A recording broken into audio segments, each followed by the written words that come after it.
Les amis, bienvenue dans ce débrief. Victoire du Paris Saint-Germain 2-1, un match surprenant avec beaucoup de choses qui se sont passées de part et d'autre. On va bien sûr revenir sur tout ça, sur la perf cataclysmique en deuxième mi-temps de mon Barça. On va essayer de l'expliquer, mais franchement, j'ai pas beaucoup d'explications. Je vais attendre une réponse du club, une réponse d'Hansi Flick parce que j'ai vu des choses vraiment surprenantes dans cette deuxième mi-temps.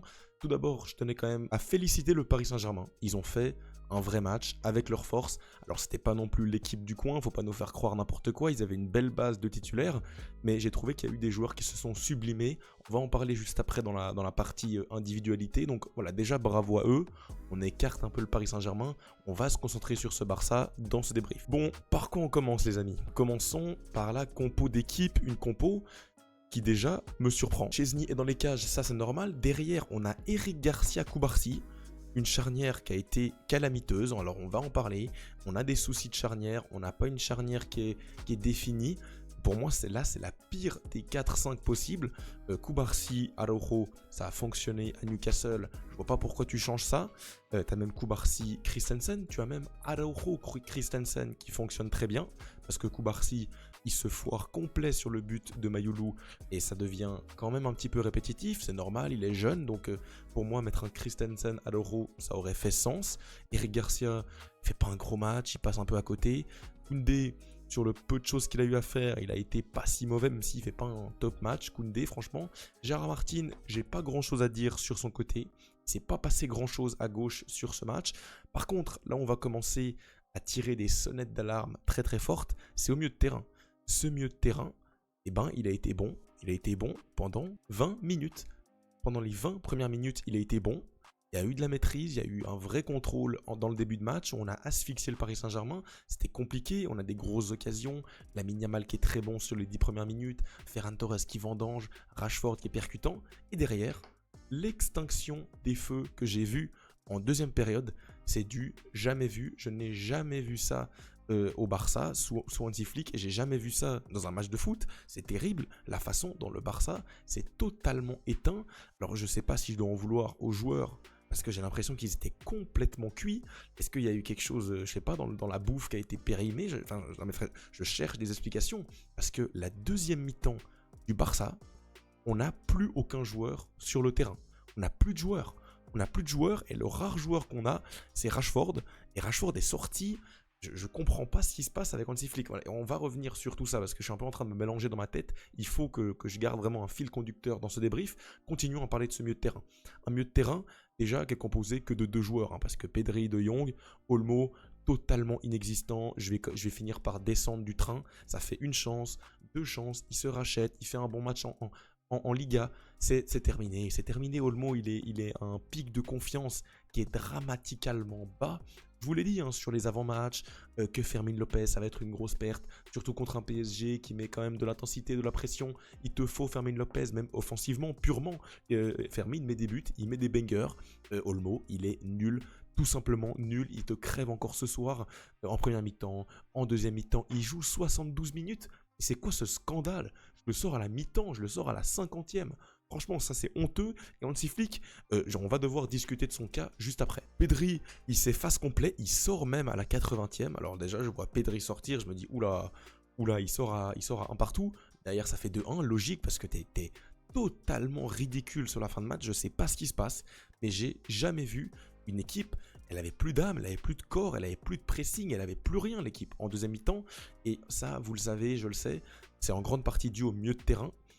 Pedri, je sais pas s'il avait peut-être un souci de santé, peut-être que je sais pas, il avait la grippe ou j'en sais rien, le Covid, mais il a disparu au fur et à mesure du match. Même un De Jong, son intensité, elle a totalement disparu en fin de match. Olmo, j'en parle même pas, ça va au-delà de l'intensité, c'est juste son niveau qui est juste en dessous. Pour continuer à parler des titulaires, Lamine Yamal qui fait 90 minutes, Lamine Yamal, ce Lamine Yamal là, pour moi, il avait 30 minutes grand max dans les jambes en sortie de banc. Et de le voir commencer, moi, j'ai pas les données, j'ai pas les stats, j'ai pas les datas, j'ai pas son attitude physique, j'ai rien de tout ça, je suis dans mon canapé. Je suis dans mon canapé, je vois Lamine Yamal, je suis content, Lamine Yamal va faire son match, il a mis sa story. Bon, de mon côté, tout va bien, de votre côté aussi. Et du côté d'Hansi Flick, du côté du staff, tu dois être conscient que Lamine Yamal, il a 20 25 minutes, 30 minutes dans les jambes. Il a joué 10 minutes ce soir. Il a joué 10 minutes. Dans les 10 minutes, il a été exceptionnel. Il a fait une percée, il met une roulette, un crochet à Mendes qui va derrière faire une grosse action. Il met cette passe presque décisive pour Ferran Torres. Il fait très très mal. Les 10-15 premières minutes sont excellentes. On voit Lamine Yamal. Et derrière, il a totalement disparu.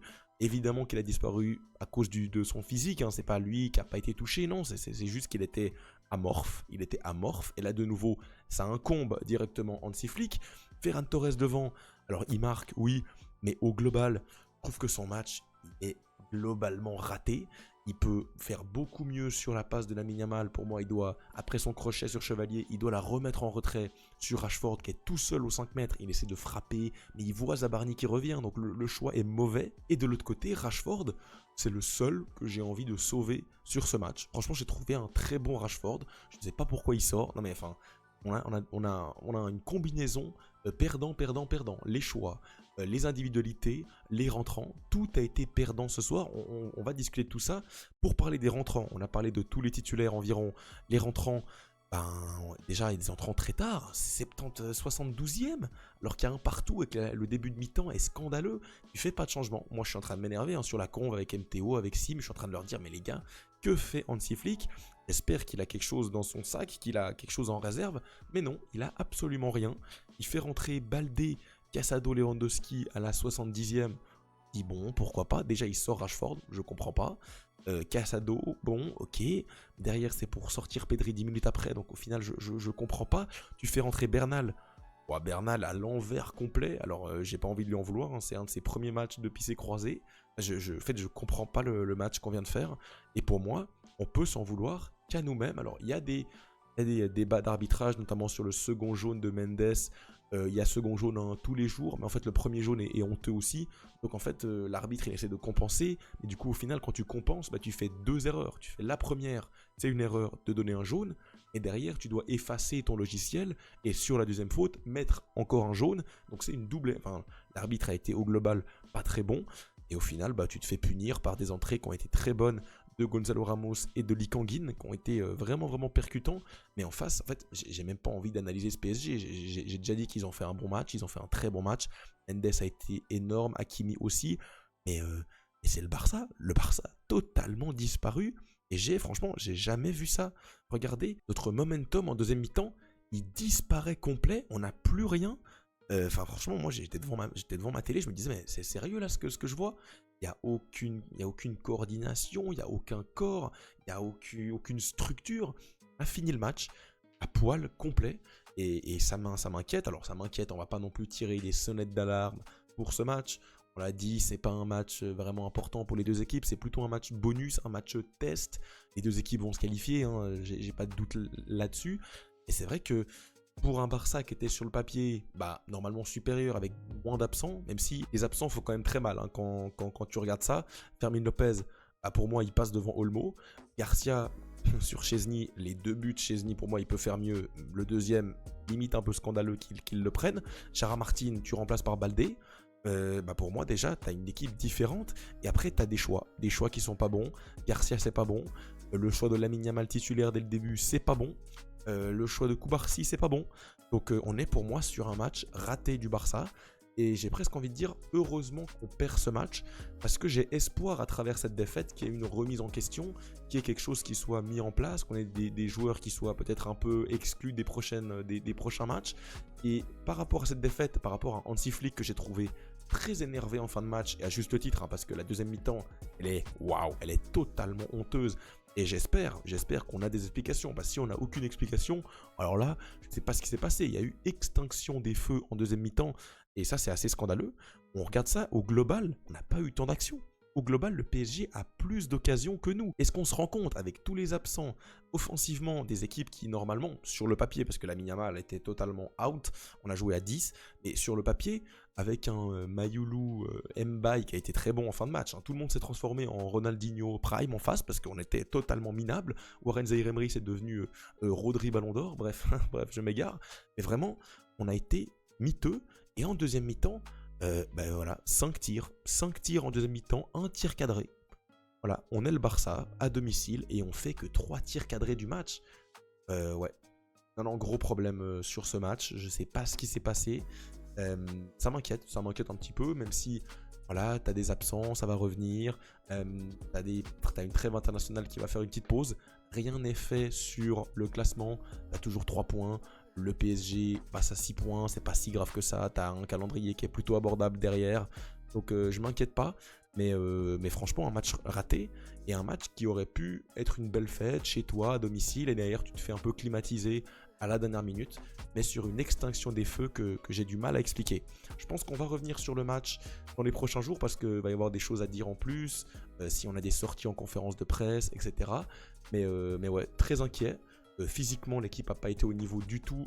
Et ça m'inquiète parce qu'on n'a pas joué la Coupe du Monde des clubs, on n'a pas joué la Ligue des Champions jusqu'à la finale. Donc je me demande pourquoi. Ouais, c'est des questions qui pour l'instant sont sans réponse. Mais encore, bravo au PSG qui gagne ce match et qui s'affirme encore hein, comme l'équipe la meilleure à l'heure actuelle. Malgré les blessés, ils ont été très très bons et très fiables. Je ne les voyais pas sombrer. Avec Vitinha, mon prono c'était 2-1. Au final, ça fait 1-2. Donc voilà, c'était pas loin hein, aussi Olmo, mais son action aussi, ça peut aller très vite dans les deux sens. Peut-être qu'on a des discussions qui sont totalement différentes si Olmo met son but. Bref, donc c'est pour ça qu'il ne faut pas non plus trop s'alarmer. Mais au global, pour moi, la défaite, elle est méritée. Bravo au PSG et bien sûr, jusqu'à Barça hein, tout de même. Hein, bien sûr, on continue à être là. Mais c'est un match qui va remettre les points sur les i, nous calmer un petit peu. Il va nous faire travailler, parce qu'on doit encore travailler, on n'est pas une équipe qui est complète, on doit trouver une charnière, on doit trouver un numéro 10. Il y a encore des choses à faire cette saison, et c'est pour ça que la saison est encore très longue, et il y a du temps, c'est que le deuxième match de LDC. Les amis, c'est tout pour cette vidéo, j'espère qu'il vous aura plu. Si c'est le cas, bien sûr, mettez-moi un petit like, un petit commentaire, donnez-moi vos avis, ça m'intéresse. Et voilà, nous on se retrouve très vite pour de prochaines vidéos. Ciao!